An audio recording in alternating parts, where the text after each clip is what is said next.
नमस्कार साथियों। तो आज है 30th ऑफ जुलाई 2026। दोस्तों बात करेंगे इस वीडियो में कुछ बेहतरीन कंपनी की क्वार्टर वन की परफॉर्मेंस के बारे में, जो कि कल कंप्लीटली बाजार को ट्रिगर कर सकता है। अच्छा दोस्तों, आगे बढ़ने से पहले आप सभी को रिक्वेस्ट करूंगा, एक बार आप लोग चेक कर लेना कि आपने ऑलरेडी इस चैनल को सब्सक्राइब कर लिया सर। अगर आपने अभी तक नहीं किया तो सब्सक्राइब तो जरूर करना, और उसके साथ साथ जो नोटिफिकेशन बेल आइकन है उसको जरूर प्रेस करना, ताकि आगे आने वाली वीडियो की नोटिफिकेशन आप तक जल्द से जल्द पहुंच सके। और वैसे दोस्तों, आज मैं ऑलरेडी दिन की 3 इंपॉर्टेंट टॉपिक और वीडियो अपलोड भी कर चुका हूं। आई होप कि आप लोगों ने देख लिया। अगर आपने नहीं देखा सर तो प्लीज चेकआउट कर लेना एक बार चैनल पे विजिट करके। अच्छा दोस्तों, आज बहुत सारे कंपनी की तो रिजल्ट आउट हुआ है। कुछ आपको मैं पिछले 2 वीडियो में दे चुका हूं। यहाँ पे हम टोटल 6 कंपनी की रिजल्ट को रिव्यू करेंगे। अच्छा दोस्तों, आपको पता होगा पिछले लगभग 4 साल से एक सेक्टर है जो एक टाइम पे इतना बढ़िया रिटर्न देता था, हर एक साल 100% 200%। मतलब मैं केमिकल सेक्टर की बात कर रहा हूँ। पिछले 4 साल से लगातार वीक चल रहा है, करेक्शन हो रहा है या तो गिर रहा है। बहुत सारी चीजें हमें देखने को मिला अलग अलग रीजन के कारण। बट ये जो क्वार्टर है ना, ये क्वार्टर कहना भी एक्चुअली गलत होगा। लास्ट क्वार्टर से ही थोड़ा थोड़ा इंप्रूवमेंट देखने को मिला, और मैं आपको पिछले 2-3 हफ्तों से ही कह रहा हूँ कि ये जो सेक्टर है ये अभी रिकवर करेगा, क्योंकि ऐसा कभी हो नहीं सकता कि कोई सेक्टर पिछले 4-5 साल से अभी वीक ही चलेगा।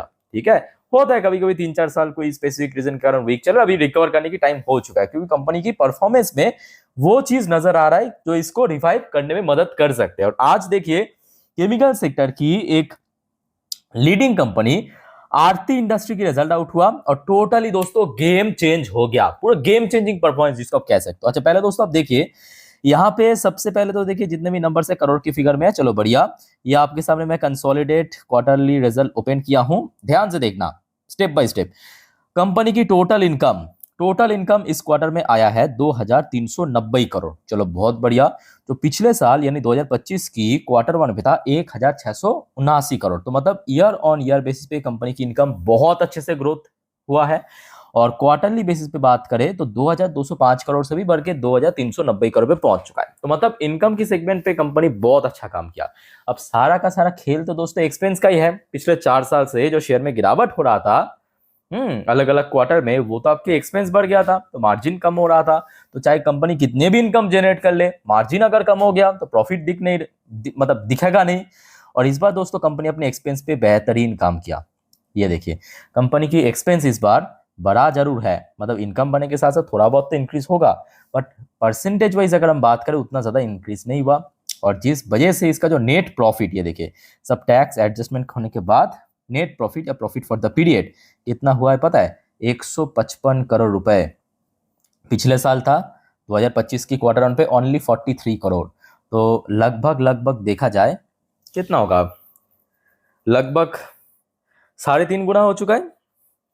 मतलब 250% के ऊपर, 250% से ज्यादा ग्रोथ रखा ईयरली बेसिस पे। तो आई थिंक मुझे अलग से बताने की जरूरत नहीं। और कल दोस्तों मार्केट की सेंटिमेंट याद रखना, अगर साथ दे दिया, ये जो शेयर है, सिर्फ शेयर ही नहीं, इंटायर जो सेक्टर्स है उस पर भी एक बहुत अच्छा गेनिंग हो सकता है। ठीक है, क्योंकि साथ ही साथ आप ये भी देखिए कि क्वार्टरली बेसिस पर भी बढ़ गया। लास्ट क्वार्टर भी अच्छा गया था, इस बार और भी अच्छा परफॉर्म किया, और जिस वजह से क्या हुआ, इसका जो अर्निंग पर शेयर वो बहुत बढ़ गया। और अर्निंग पर शेयर बढ़ने से क्या होगा, इसकी जो मतलब शेयर की जो पी रेशियो है ना वो कम हो जाएगा, तो वैल्यूएशन और कम हो, मतलब स्टॉक वाइज वैल्यूएशन और कम हो जाएगा। समझ आ रहा है बात? और यही वजह है कि शेयर अगर आप देखेंगे पिछले, ये देखिए 4-5 साल से कितना नीचे आ चुका है, पूरा खत्म। और उसके पहले की बात करें भाई, ये शेयर था, शेयर एक टाइम की, ये देखिए 1,00,000% को रिटर्न दिया था कुछ ही सालों के भीतर भीतर। समझ पा रहे हो ना मेरी बात? तो ये बहुत ही, मैं कहूँगा, प्राइम सेक्टर है, ऐसा सेक्टर जिसको एवरग्रीन सेक्टर कहा जाता है, क्योंकि आईटीज के अलावा सारे इंडस्ट्री में इसका यूजेस होता है, केमिकल की यूजेस होता है। ठीक है, तो कल दोस्तों सबसे इंपॉर्टेंट केमिकल सेक्टर को नजर रखना। फिर आ जाइए मेटल सेक्टर की लीडिंग कंपनी वेदांता। अच्छा, वेदांता एल्युमिनियम की रिजल्ट मैं ऑलरेडी रिव्यू कर चुका हूँ पिछले वीडियो में, एक बार चेकआउट कर लेना। ठीक है, और साथ में कंपनी डिविडेंड भी दिया वेदांता एल्युमिनियम ने। ठीक है, अच्छा इस क्वार्टर पे आ जाइए, जून 2026 कंपनी की इनकम रहा 24,205 करोड़, जो पिछले साल जून 2025 में था 15,754 करोड़। तो मतलब ईयर ऑन ईयर बेसिस पे बहुत नेक्स्ट लेवल की ग्रोथ रखा है। इवन क्वार्टरली बेसिस पे थोड़ा सा फ्लैट आप कह सकते हो, या थोड़ा सा मतलब मार्जिनल ड्रॉप हमें देखने को, मतलब बहुत ज्यादा नहीं बट मार्जिनल ड्रॉप। कंपनी दोस्तों मेन जो गेम चेंजिंग जो मतलब एक्चुअली मतलब गेम चेंजिंग जो परफॉर्मेंस वो आपके एक्सपेंसेस कॉस्ट में देखने को मिला। क्योंकि लास्ट ईयर में आप देखिए, सॉरी लास्ट क्वार्टर में कंपनी की इनकम कितना था, 24,609 करोड़, और एक्सपेंस कितना था, 17,050 करोड़। और इस बार इनकम कितना हुआ 24,205 करोड़, मतलब थोड़ा सा कम, बट एक्सपेंस की अगर हम बात करें बहुत कम हो चुका है, बहुत कम हो चुका है, ठीक है। और यही वजह है कि कंपनी की जो ऑपरेशनल प्रॉफिट मार्जिन बढ़ के सीधा 35% हो गया। पिछले साल था 27%, पिछले क्वार्टर में 31%। अब देखिए वेदांता कोई छोटे कंपनी नहीं है, बड़े कंपनी है, बहुत ज़्यादा इनकम जनरेट करता है, और वहाँ पे अगर आधा परसेंट 1% भी बदलता है मार्जिन पे, प्रॉफिट पूरा चेंज हो जाता है। और ये देखिए पिछले साल जो कंपनी की नेट प्रॉफिट था 4,457 करोड़, इस बार सीधा बढ़ के 7,918 करोड़ में पहुंच चुका है। आप कहेंगे इतना सब तो आपने बता दिया, बट क्वार्टरली बेस पे गिरा क्यों, मैं आपको दिखाता हूँ। इसका जो अदर्स इनकम, ये भी तो अब देखिए लास्ट क्वार्टर में अदर्स इनकम में एक्चुअली जो डिफरेंस हो गया, अदरवाइज ठीक है, कंपनी को ओवरऑल परफॉर्मेंस अच्छा है, और ईयरली बेसिस पे तो बहुत ही अच्छा परफॉर्म किया। कहाँ 4,457 करोड़, कहाँ 7,918 करोड़, ठीक है। तो लेट्स सी कल क्या होता है। तो अब देखिए सुबह ब्रोकरेज कंपनी की तरफ से जब रेटिंग टारगेट आएगा उसको भी बहुत कुछ डिपेंड जरूर करेगा, बट स्टिल अच्छा परफॉर्मेंस हुआ है, और शेयर में ऑलरेडी मतलब इनफ करेक्शन हो चुका है।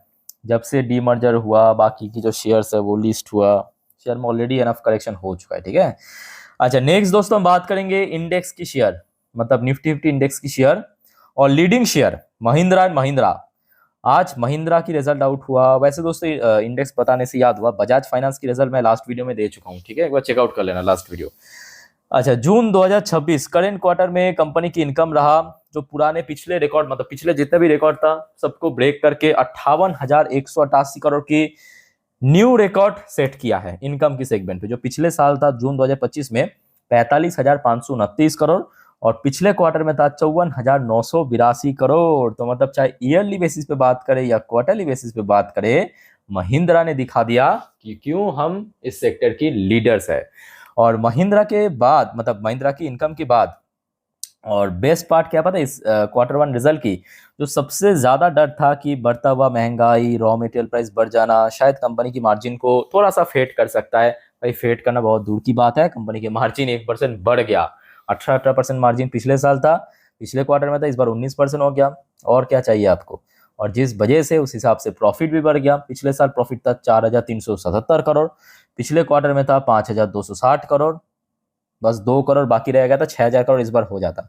5,998 करोड़ की प्रॉफिट बना के दिखा दिया कि क्यों इसको महिंद्रा कहा जाता है, ठीक है। सो रिजल्ट तो मेरे अकॉर्डिंग बहुत बढ़िया रहा, शेयर रिकवरी के मूड में आ चुका है, ठीक है। अब देखते हैं कि कल सुबह ब्रोकरेज, उनकी मर्जी सब कुछ, लेट्स सी। अच्छा दोस्तों आगे रिव्यू करते हैं एक और कंपनी की रिजल्ट, पर उसके पहले दोस्तों एक और बात याद रखना। देखिए नॉर्मली आपको हर रोज 5-6 वीडियो वो तो आपको मिल ही जाता है, बट उसके साथ साथ portfolio review, Q&A session, stock suggestion, comment या रिप्लाई, इस टाइप की जो फैसिलिटी पाने के लिए जो ज्वाइन बटन है इसको प्रेस करके दोस्तों जरूर आप लोग मेंबरशिप ले लेना इस चैनल की। और देखिए मेंबरशिप की प्राइस बहुत ही सस्ता है, मतलब 59 रुपीज़ से शुरुआत होता है। वहाँ पे आपको Q&A सेशन में पार्टिसिपेशन, कमेंट रिप्लाई जैसे फैसिलिटी मिल जाएगा। और आपको अगर पोर्टफोलियो रिव्यू करना है तो उसके लिए जो प्लैटिनम कार्ड इसको लेना पड़ेगा, आपके स्टॉक सजेशन या प्लैटिनम कार्ड, ठीक है। तो आप आपके बजट के अनुसार चुन लेना, बट लेना जरूर दोस्तों, इसमें आपको मैक्सिमम बेनिफिट मिलेगा, ठीक है। और जितने भी हमारे प्लैटिनम कार्ड के मेंबर्स हैं उनके लिए मैं कहूँगा एक बार कम्युनिटी पोस्ट विजिट करके देख लेना, क्योंकि वहाँ पे पोर्टफोलियो रिव्यू की जो प्रोसीड्योर है टोटली मैं मेंशन कर दिया हूँ, ठीक है। चलो दोस्तों आगे बढ़ते हैं। Data patterns. अच्छा दोस्तों वैसे आप डेटा पैटर्न्स की शेयर होल्डर है, मैं कहूँगा थोड़ा सा आप मेंटली प्रिपेयर होकर चलिए, क्योंकि कंपनी की रिजल्ट दोस्तों उतना अच्छा नहीं हुआ। एक्चुअली लास्ट क्वार्टर भी उतना बढ़िया नहीं था, और इस क्वार्टर में फिर से कंपनी फेल किया। मैं आप खुद ही देख लीजिए, आपको पता चल जाएगा। अच्छा सबसे पहले कंपनी की टोटल इनकम दिखाई दे रहा है, कंपनी की टोटल इनकम टोटल इनकम हुआ है 123 करोड़ रुपए। चलो ठीक है, लास्ट ईयर में ये फिगर था 109 करोड़, ठीक है। लास्ट क्वार्टर के साथ हम कंपेयर नहीं कर सकते, क्योंकि क्वार्टर 4 मतलब कोई भी डिफेंस कंपनी की बेस्ट क्वार्टर होता है। तो यहाँ पे हम ईयरली बेसिस पे भी देखा जाए कंपनी की इनकम बढ़ा है, 109 करोड़ से बढ़ के 123 करोड़ हुआ। बट मेन गैप क्रिएट हुआ है कंपनी की खर्चा, 75 करोड़ से बढ़ के 93 करोड़ हो गया। और जिस वजह से एक्चुअली कंपनी की प्रॉफिट में रिकॉर्ड फॉलो, मैं को दिखा देता हूँ just a minute, profit for the period. हाँ ये देखिए, इस बार कंपनी की प्रॉफिट हुआ है 22 करोड़, लास्ट क्वार्टर में था 25 करोड़। बहुत ज़्यादा गिरा, बहुत ज़्यादा इस पॉइंट ऑफ व्यू से मैं कह रहा हूँ, क्योंकि इनकम में इंक्रीज हुआ था, इनकम में कोई गिरावट नहीं था या फ्लैट इनकम भी नहीं था, उसके बावजूद भी प्रॉफिट गिर गया, काफ़ी गिर गया, 25 करोड़ से सीधा 22 करोड़। और बाकी क्वार्टरली बेस पे तो मैं शुरू में कह चुका हूँ कि कंपेयर करना जस्टिफाइड नहीं है क्योंकि बेस्ट क्वार्टर होता है Q4। फिर भी ईयरली बेसिस पे भी काफ़ी वीक परफॉर्मेंस। अब सब कुछ डिपेंड करेगा, कल देखते हैं क्या होता है, ठीक है। अच्छा नेक्स्ट दोस्तों, टाटा स्टील, अगेन इंडेक्स की शेयर और सेक्टर की लीडिंग कंपनी। आज टाटा स्टील की रिजल्ट आउट हुआ। टाटा स्टील की Q1 net profit jump 12%, 2318 crore. Revenue के अंदर 14% की जंप देखने को मिला, बिकॉज बीच में कंपनी मतलब सिर्फ टाटा स्टील नहीं, most of the steel companies जो है वो अपना जो प्रोडक्ट की प्राइस बढ़ा दिया था। अच्छा अगर हम फिगर वाइज बात करें तो कंपनी की इस क्वार्टर में नेट प्रॉफिट हुआ है 2318 करोड़, जो कि ईयरली बेसिस पे 11.58% की ग्रोथ रखा है। पिछले साल था ये फिगर 2077 करोड़। और अगर हम रेवेन्यू की पॉइंट ऑफ व्यू से बात करें तो पिछले साल कंपनी की जो रेवेन्यू आया था 53,178 करोड़, इस बार 14% बढ़ते हुए 60,794 करोड़ पे पहुंच चुका। ओवरऑल बात करें डिसेंट परफॉर्मेंस किया है। अब कल सुबह ब्रोकरेज के ऊपर सब कुछ डिपेंड करेगा, तो इसके ऊपर भी दोस्तों नजर रखना, ठीक है। टाटा स्टील वैसे तो पिछले लगभग 2.5 महीने से शेयर में गिरावट हो रहा है आपके मई के बाद से। एक और कंपनी की दोस्तों हम रिजल्ट रिव्यू करेंगे, वो है एनएसडीएल, जो कि कुछ क्वार्टर पहले ही बाजार में लिस्ट हुआ था। अच्छी कंपनी है, सीडीएसएल का ही सेम सेक्टर की कंपनी। अच्छा एनएसडीएल की रिजल्ट थोड़ा देख लीजिए। जून 2026 यानी करेंट क्वार्टर में कंपनी की इनकम 517 करोड़, जो पिछले साल था जून 2025 में 312 करोड़। तो मतलब ईयरली बेसिस पे काफी अच्छा ग्रोथ कंपनी रखा है, इवन क्वार्टरली बेसिस पर भी अच्छा ग्रोथ रखा है। 458 करोड़ से बढ़ के 517 करोड़। मार्जिन की बात करें, मार्जिन में काफी गिरावट हुआ 20%, जो पिछले साल था 30%, पिछले क्वार्टर में था 22%। अदर्स इनकम में इंक्रीज हुआ। और ओवरऑल बात करें, ठीक है, प्रॉफिट में एक मिनिमम ग्रोथ हो गया, मतलब 98 करोड़ के आसपास कंपनी नेट प्रॉफिट जनरेट किया, जो पिछले साल था 90 करोड़ और पिछले क्वार्टर में था 90 करोड़, ठीक है। सो ये रहा दोस्तों एनएसडीएल की रिजल्ट। लेट्स सी कल क्या होता है। और दोस्तों कल याद रखना डिक्सॉन, आईटीसी, इस प्रकार एथर एनर्जी, बहुत सारे और भी कंपनी की रिजल्ट आउट होगा।